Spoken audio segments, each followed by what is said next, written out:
Assalamualaikum warahmatullahi wabarakatuh. Selamat malam, salam sejahtera untuk kita semua. Yang saya hormati Bapak Fauzi dan Bapak Ibu guru sekalian. Perkenalkan, saya Rosid Alminurha dari kelas X DKV ingin mempresentasikan apa itu tahapan praproduksi, produksi, dan pasca produksi dalam pembuatan film. Ketika Anda berencana membuat film, baik film pendek maupun film panjang, terdapat 3 tahapan yang harus dilalui, yaitu tahap produksi, praproduksi, produksi, dan pasca produksi. Praproduksi film adalah tahap persiapan sebelum proses produksi utama dimulai. Ini adalah fase penting dalam pengembangan film di mana rencana produksi kreatif dan logistik dirumuskan. Berikut ini hal-hal yang biasanya dilakukan selama tahap praproduksi film. Yang pertama, pengembangan naskah. Hal pertama yang dilakukan pada tahap praproduksi adalah pengembangan naskah film. Ini merupakan proses yang melibatkan penyusunan, peningkatan, dan juga penyesuaian naskah film atau skenario. Aktivitas dalam pengembangan naskah dapat beragam, tergantung pada fase pengembangan yang sedang dilakukan. Berikut adalah beberapa aktivitas praproduksi yang terkait dengan pengembangan naskah. Yang pertama, melakukan penelitian mendalam tentang topik latar belakang atau tema yang terkait dengan masalah. Yang kedua, mengembangkan konsep dasar atau ide inti untuk naskah termasuk menentukan arah cerita yang diinginkan.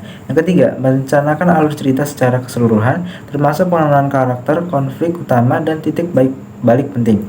4. Menulis draft awal naskah yang mengikuti kerangka cerita yang telah dipetakan sebelumnya. Pada sesi ini, penulis bisa fokus pada mengembangkan dialog, karakter, dan adegan utama.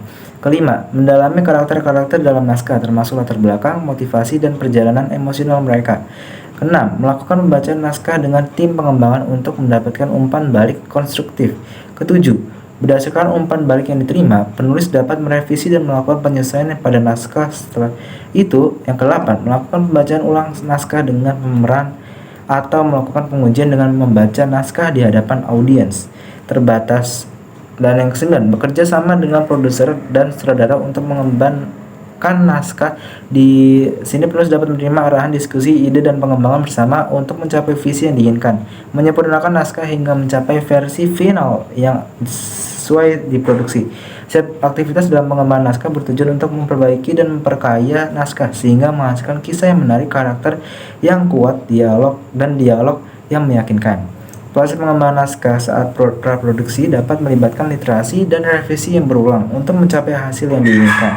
Yang kedua, penyusunan tim produksi. Beberapa aktivitas praproduksi yang dilakukan dalam penyusunan tim produksi diantaranya adalah: yang pertama, mengidentifikasi kebutuhan produksi dan menentukan peran yang harus diisi di setiap departemen produksi. Yang kedua, mencari dan merekrut anggota tim produksi yang sesuai dengan kebutuhan produksi. Yang ketiga, mengevaluasi calon kandidat berdasarkan kualifikasi, pengalaman, kreativitas, dan keterampilan yang diperlukan untuk peran tersebut. Yang keempat, menyusun kontrak kerja yang memuat hak dan kewajiban tim produksi. Yang kelima, menyusun jadwal kerja tim produksi dan mengatur logistik terkait, termasuk jadwal syuting, jadwal latihan, dan pengaturan peralatan produksi.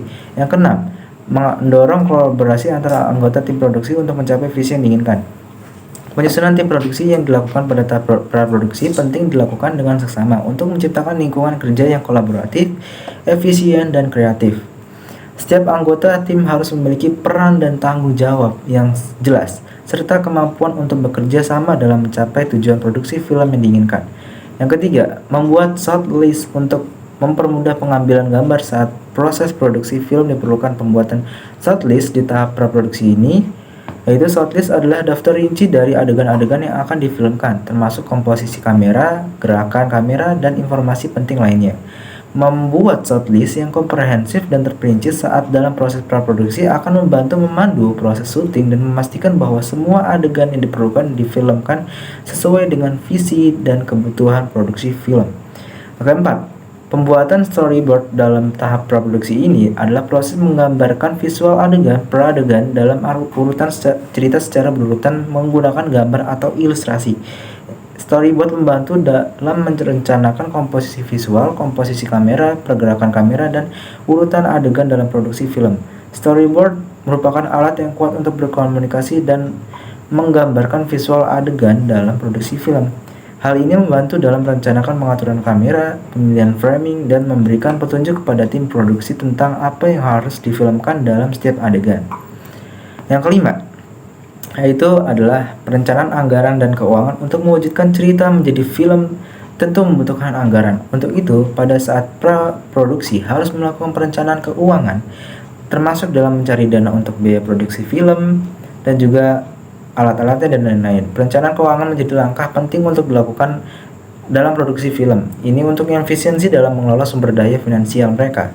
Dengan melakukan perencanaan keuangan yang hati-hati saat praproduksi, bagian keuangan dapat mengelola sumber daya finansial dengan lebih efisien dan berguna untuk menghindari masalah dan masalah keuangan yang tidak diinginkan.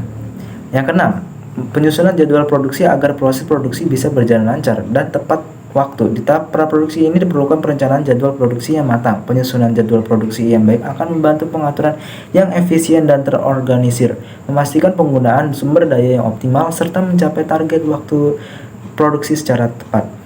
7. Urus perizinan saat praproduksi untuk kelancaran produksi film. Memastikan semuanya clear saat praproduksi menjadi sesuatu yang penting dalam produksi film, termasuk perizinan.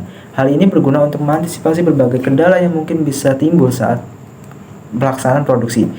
Membuat kontrak terkait perizinan hukumnya wajib dilakukan saat praproduksi.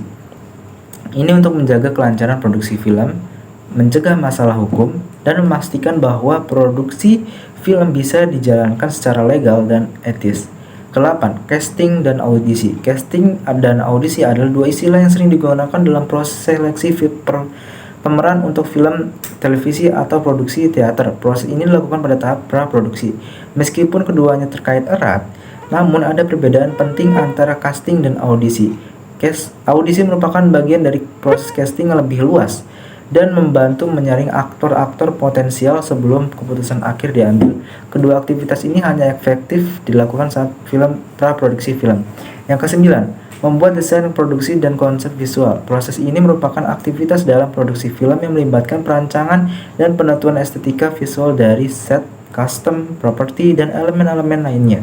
Pembuatan konsep visual menjadi langkah penting untuk mengembangkan ide-ide dan menggambarkan secara visual konsep desain produksi atau elemen-elemen lainnya dalam produksi film. Dengan membuat desain produksi dan konsep visual yang kuat dan konsisten, akan dapat membantu mempermudah dalam menciptakan atmosfer cerita film.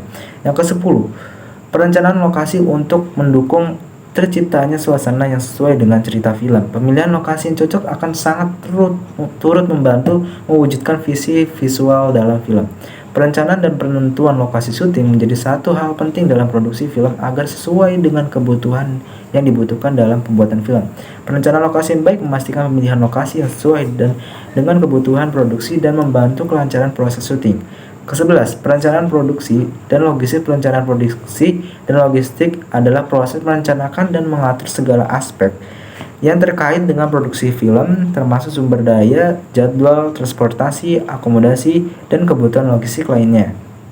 Dengan merencanakan berbagai kebutuhan produksi, mengatur jadwal, mengelola sumber daya, dan mengkoordinasikan logistik dengan baik, produksi film dapat berjalan dengan efektif dan mendapatkan hasil yang berkualitas. Yang ke-12, perencanaan distribusi. Perencanaan ini dilakukan untuk memastikan film dapat didistribusikan secara efektif kepada target audiens.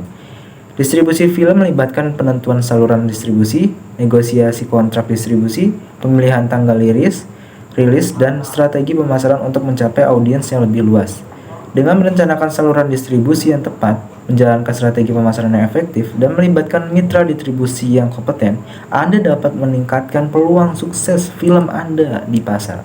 Yang ke-13, perancangan promosi. Agar film yang telah diproduksi bisa dikenal dan tonton banyak orang, satu hal yang tidak kalah penting untuk dilakukan pada saat praproduksi adalah dengan melakukan promosi. Ini bertujuan untuk memberitahukan kepada target audiens dan membangun bus putar rilis film tersebut. Yang ke-14, rehearsal. Setelah semua persiapan sudah matang, hal yang tidak kalah penting untuk dilakukan dalam proses praproduksi adalah rehearsal. Dalam konteks produksi film, ini adalah proses di mana para aktor dan anggota tim kreatif terlibat dalam latihan dan persiapan sebelum melakukan pengambilan gambar yang sebenarnya. Tujuan dari rehearsal adalah untuk mempersiapkan dan mengasah kinerja para aktor serta menyelaraskan berbagai elemen produksi sehingga semua orang memiliki pemahaman yang sama tentang visi dan nuansa yang ingin dicapai dalam adegan atau film secara keseluruhan. Yang kedua, itu adalah tahap produksi. Tahap ini adalah tahap di mana semua materi yang direncanakan pada dua tahap sebelumnya dieksekusi. Betul, kita mengenalnya dengan istilah shooting atau dalam bahasa Inggrisnya adalah principal photography. Seperti yang sudah disebutkan sebelumnya, perencanaan yang baik menghasilkan eksekusi yang matang. Namun, tentu saja bukan berarti perubahan tidak boleh dilakukan di dalam lapangan. Jadi dalam tahap produksi ini adalah tahap penyempurnaan atau tahap melakukan sebuah adegan yang telah direncanakan secara matang dari tahap sebelumnya, yaitu tahap praproduksi, yaitu tahap mempersiapkan apa yang harus dilakukan saat di tahap produksi ini. Seperti tahap pasca produksi, yaitu pada tahap ini hasil rekaman akan dilakukan editing, penataan suara, penambahan efek, scoring, musik, dan color grading. Untuk di tahap ini bukan cuma seorang editor saja untuk berperan untuk menentukan potongan-potongan gambar, tapi sutradara dan produser juga perlu menjaga keutuhan cerita. Pasca produksi biasanya dibagi ke dalam dua tahap, yaitu offline dan online. Offline, editing adalah proses menjahit film. Setelah kita mendapat bahan dasar, materi film kita melalui proses syuting, editor akan menyusun bahan tersebut menjadi satu kesatuan cerita yang utuh. Bahkan, bukan tidak mungkin pula terjadi perubahan di meja editing. Misalkan editor, sutradara, atau produser merasa adegan tidak berjalan dengan baik, maka sangat mungkin mereka untuk menukar, menata ulang, atau bahkan menghapus adegan tersebut demi keutuhan cerita. Online, setelah film dinyatakan picture lock, maka materi yang akan diteruskan untuk dipoles. Tim ini terdiri dari beberapa divisi warna, suara, musik, dan CGI. Tim warna akan melakukan color correction dan color grading untuk mencapai suatu nuansa tertentu yang diinginkan sutradara. Tim suara akan melakukan editing suara, menambah suara, atau mengganti dialog sesuai kebutuhan cerita. Tim musik akan membuat musik sesuai kebutuhan cerita, dan tim CGI akan membuat grafis, animasi, dan sebagainya sesuai kebutuhan. Sekian materi yang dapat saya sampaikan. Terima kasih. Wassalamualaikum warahmatullahi wabarakatuh. Mohon maaf bila ada salah kata. Terima kasih. Selamat malam semuanya.